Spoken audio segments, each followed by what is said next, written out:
lo berani baca puisi yang bisa bikin sial? Tommy Nusel bukan sekadar sajak biasa. Puisi ini ditulis tahun 1919 dan bercerita tentang seorang anak yang masuk neraka. Tapi masalahnya, orang yang baca keras-keras ngalamin kejadian aneh. Ada yang sakit mendadak, kecelakaan, bahkan meninggal dunia. Banyak yang nyoba tapi nggak semuanya baik-baik aja setelahnya. Dan kalau lo nekat baca sampai habis, siap-siap aja lihat sendiri akibatnya. Masih berani coba? Yo man, gua Agung Majejeng yang akan bawa lo masuk ke dunia yang nggak pernah lo bayangin sebelumnya. Dimana kita ngebahas misteri, horor, dan konspirasi yang bikin lo mikir, ini beneran terjadi atau cuman halu? Jangan lupa siapin kopi sama cemilan, karena video ini bakal bawa lo ke dunia yang gelap banget man. Disclaimer, video ini tidak mempromosikan atau mendorong aktivitas ilegal dalam bentuk apapun. Semua konten yang disediakan di saluran ini bertujuan untuk memberikan informasi dan teori gelap yang jangan sampai lo telan mentah-mentah. Gue mohon maaf jika ada informasi yang kurang, tetap ingat, jangan telan mentah-mentah opini atau teori yang diberikan. Kita bisa diskusikan teori yang kalian temukan juga atau mungkin semua informasi tentang apa yang akan kita bahas kali ini. Gue menghargai masukan atau pertanyaan yang mungkin ada di kolom komentar. Terima kasih sudah menonton dan silahkan nikmati videonya.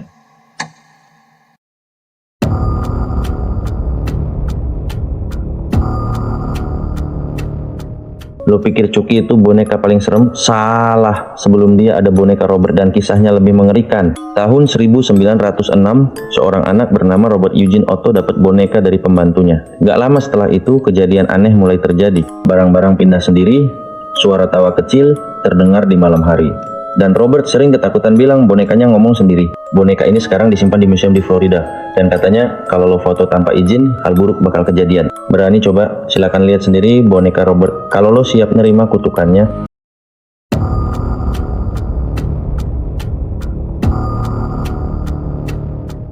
Lo rela nikah sama orang asing cuma karena disuruh pemimpin sekte? Moon Sun Myung ngaku utusan Tuhan. Ribuan orang dijodohin massal tanpa kenal satu sama lain. Semua dikontrol, pasangan, hidup, bahkan pikiran. Mereka percaya itu jalan menuju kedamaian dunia.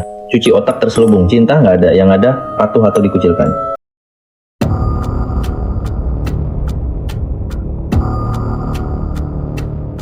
Lo kira cuma film yang sadis? Sekte ini nyata dan pemimpinnya lebih kejam dari monster horor manapun. Namanya Ant Hill Kids, dipimpin Rod Stereo di Kanada. Dia nyiksa anggotanya, mutilasi, pembakaran, sampai operasi tanpa alat medis. Katanya ini buat bersihin jiwa. Tapi korban makin banyak dan gak ada yang berani kabur. Baru berhenti setelah satu korban kabur dan bawa bukti yang bikin dunia ngeri banget.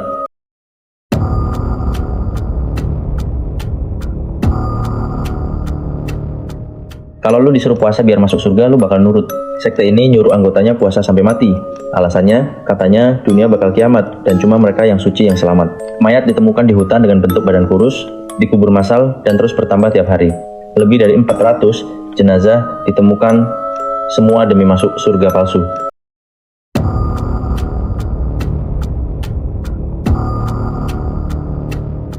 Lo pernah dengar hantu toilet yang bisa bikin lo hilang? Ketuk pintu 3 kali dan Hanakosan bakal muncul. Legenda ini dari Jepang. Hanakosan, arwah bocah yang gentayangan di toilet sekolah.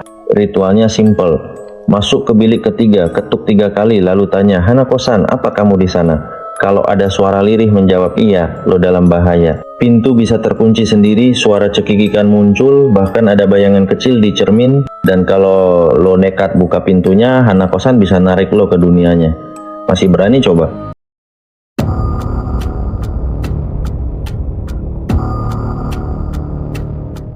Lo kira Sadako paling serem?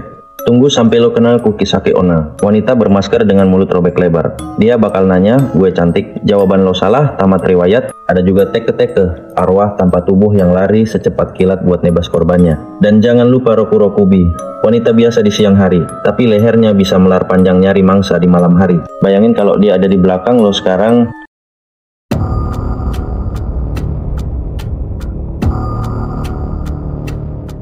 Pernah kebangun tiba-tiba terus ngerasa ada yang duduk di dada lo? Bisa jadi itu bukan mimpi biasa. Di mitologi Eropa, ada hantu bernama Mare, sosok yang masuk ke mimpi dan bikin korban susah napas. Di Indonesia, ada cerita tentang sundel bolong yang juga bisa muncul di mimpi buat nakut-nakutin korbannya. Fenomena ini disebut sleep paralysis, di mana otak lo sadar tapi tubuh nggak bisa gerak. Dan banyak orang ngelihat sosok menyeramkan waktu kejadian ini. Jadi kalau lo kebangun tengah malam dan nggak bisa gerak, mungkin lo nggak sendirian.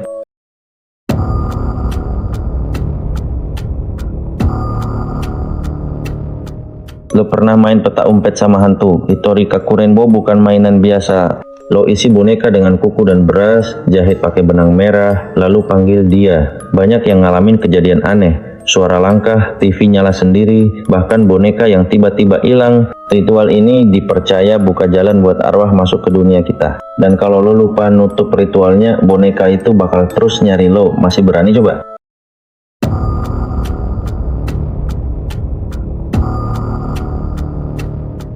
Lo pernah dengar kalau makan di depan pintu bisa bawa sial? Katanya ada alasan serem di balik mitos ini. Di beberapa budaya, makan di depan pintu dipercaya bisa bikin rezeki seret atau malah diganggu makhluk gaib. Konon, pintu adalah perbatasan dunia nyata dan alam gaib. Jadi kalau lo makan di situ bisa ngundang sesuatu yang gak kelihatan. Tapi secara logis, makan di depan pintu bikin aliran udara nggak lancar dan bisa ganggu orang yang lewat. Jadi, mitos atau ada hal lain yang nggak kita sadari?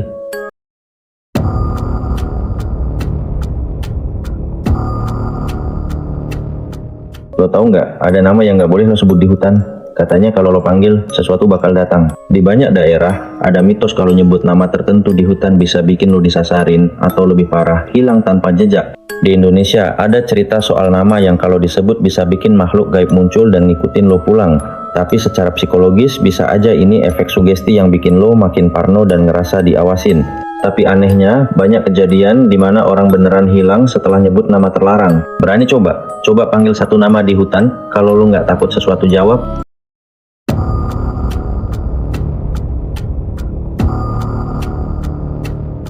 Lo pernah lihat orang tanpa wajah? No Prabu bisa nyamar jadi siapa aja sebelum nunjukin muka aslinya. Yang kosong, legenda Jepang ini nyeritain sosok yang awalnya biasa aja. Lo ketemu di jalan, ngobrol, tapi pas noleh lagi, mukanya hilang. No Prabu cuma diam, ngeliatin lo dengan wajah kosong. Makin lama lo tatap, makin besar kemungkinan lo nggak bakal bisa cerita ke siapa-siapa lagi. Masih berani lihat 2 kali?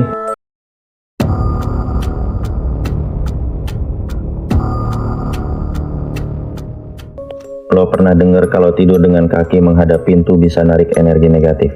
Banyak budaya percaya posisi ini bikin lo rentan sama gangguan makhluk halus. Dalam Feng Shui, ini disebut coffin position, mirip posisi orang yang dibawa keluar saat meninggal. Secara psikologis, posisi ini bikin lo lebih gampang terbangun karena merasa nggak aman. Jadi, lo masih berani tidur kayak gini?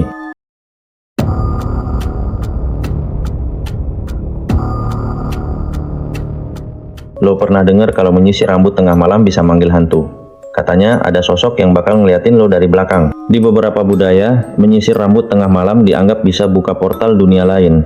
Apalagi kalau lo ngelakuinnya depan cermin, konon makhluk gaib bisa muncul dan nemenin lo. Ada juga cerita kalau suara sisir yang bergesekan itu bisa manggil arwah penasaran yang nyari tubuh buat ditumpangin. Tapi secara ilmiah, aktivitas malam hari bisa bikin lo lebih sensitif sama suara dan bayangan, bikin otak lo gampang ngehalu. Jadi, mitos atau fakta? Coba aja lo sisiran tengah malam, tapi siap-siap kalau ada yang berdiri di belakang lo.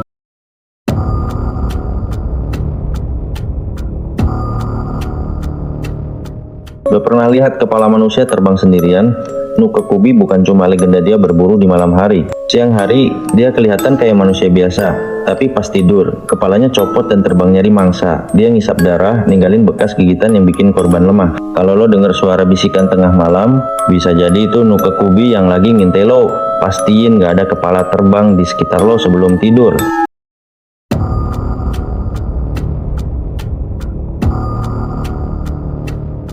Lo berani tinggal di apartemen yang dibangun di atas kuburan massal? Karena di Jakarta ada satu tempat yang nyimpen rahasia kelam. Di tahun 2005, penghuni apartemen mewah ini mulai ngalamin hal-hal aneh. Tengah malam, ada suara tangisan di lorong, bau anyir muncul tiba-tiba, bahkan ada yang ngelihat bayangan hitam di balkon. Tapi yang paling bikin merinding, pas renovasi basement, pekerja nemuin tulang belulang manusia.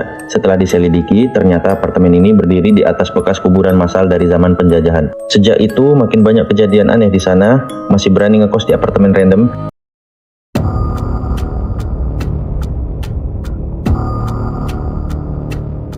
Lo kira hantu paling serem cuma ada di Indonesia? Salah besar, ada sosok yang lebih mengerikan dari yang lo bayangin. Di Meksiko, ada La Llorona, arwah ibu yang terus menangis nyari anaknya. Kalau lo denger tangisannya, itu pertanda lo bakal kena sial, atau lebih parah lagi. Di Amerika, ada Black-Eyed Children, anak kecil bermata hitam yang bakal ngetok pintu rumah lo, maksa buat masuk. Dan kalau lo biarin, lo bisa hilang tanpa jejak. Masih Berani buka pintu kalau ada yang ngetok malam-malam, pikir 2 kali sebelum jawab.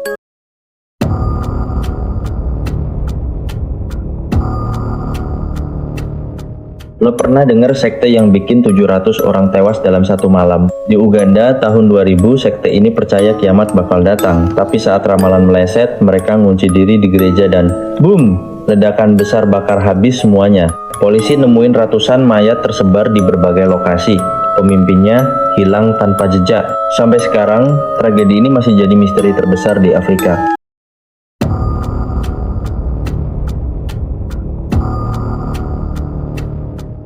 Lu percaya alien bakal jemput lo? Sekte ini nggak cuma percaya mereka rela mati demi itu.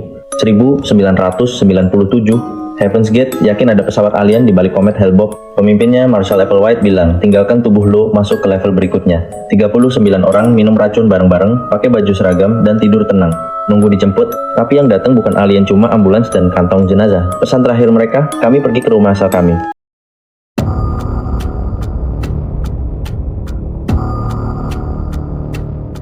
Lo tahu pembantaian massal paling mengerikan sepanjang sejarah? Jim Jones, pemimpin sekte di Guyana, ngaku dapat wahyu gelap. Dia paksa 901 anggotanya minum racun. Anak-anak, dewasa, semua tewas dalam satu hari. Beberapa yang nolak, ditembak mati. Tragedi ini dikenal sebagai Jonestown Massacre.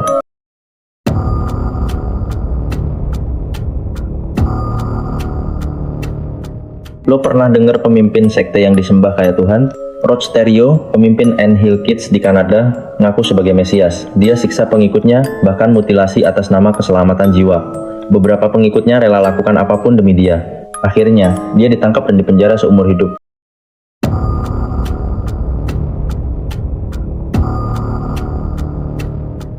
Lu nggak bakal nyangka, baku tembak ini bukan perang, tapi sekte.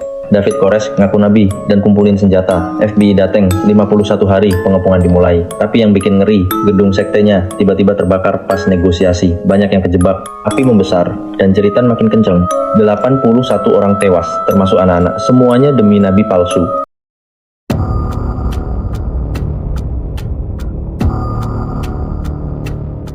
Lo percaya alien bakal jemput lo naik komet? Heaven's Gate, sekte di AS, yakin alien datang bareng komet Hale-Bopp. Mereka siapin ritual bunuh diri massal. 39 orang tewas dengan pakaian seragam dan sepatu yang sama. Semua demi naik ke kapal alien. Sampai sekarang, kisah mereka masih jadi misteri.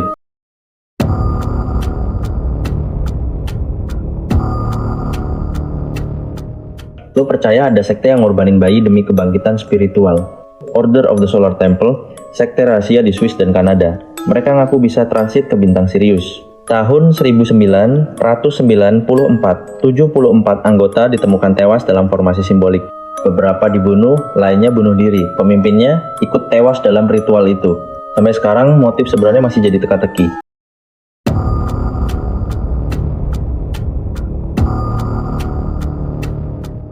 Lo pernah dengar sekte paling mematikan di dunia? Jonestown bukan sekadar gila, ini tragedi yang nggak masuk akal. 1978, Jim Jones bawa 900 lebih pengikutnya ke hutan Guyana. Mereka percaya itu surga baru. Tapi pas ada ancaman dari luar, Jones nyuruh semua orang minum racun. Anak-anak duluan, orang dewasa nyusul. Suaranya, jeritan dan tangis yang nggak pernah berhenti. 901 nyawa hilang dalam sehari. Sekte ini nggak nyelamatin siapa-siapa, mereka semua nurut sampai akhir.